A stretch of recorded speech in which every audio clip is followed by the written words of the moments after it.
इंदापूर येथील जिल्हा आणि अतिरिक्त सत्र न्यायाधीश आणि दिवाणी न्यायाधीश वरिष्ठ स्तर न्यायालयाचं उद्घाटन आत्ताच मुंबई उच्च न्यायालयाच्या न्यायमूर्ती श्रीमती रेवते मोहिते डेरे मॅडम यांच्या हस्ते करण्यात आलेलं आहे आणि इंदापूरकरांच्या दृष्टीने ही अतिशय आनंदाची आणि अभिमानाची बाब आहे। अस्तित्वातील न्यायालय इमारतीच्या 3ऱ्या आणि 4थ्या मजल्याच्या बांधकामासाठी देखील अंदाजित 8 कोटी रुपये एवढी रक्कम अपेक्षित आहे।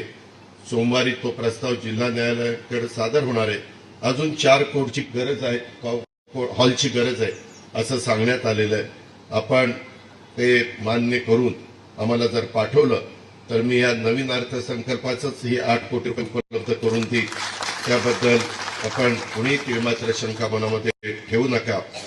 शेवटी कोर्टामध्ये प्रॅक्टिस करणाऱ्या वकिलांच्यासाठी देखील कोर्ट इमारतीच्या बाजूला नवीन जागेवर 1200 चौरस फुटाचं एक स्ट्रक्चर उभं करून द्या, अशा प्रकारच्या सूचना न्यायमूर्तींनी दिलेल्या आहेत। त्याच्यामध्ये त्याही बाबतीत लक्ष घातलं जाईल आणि त्याला तर मी थांबणारच नाही।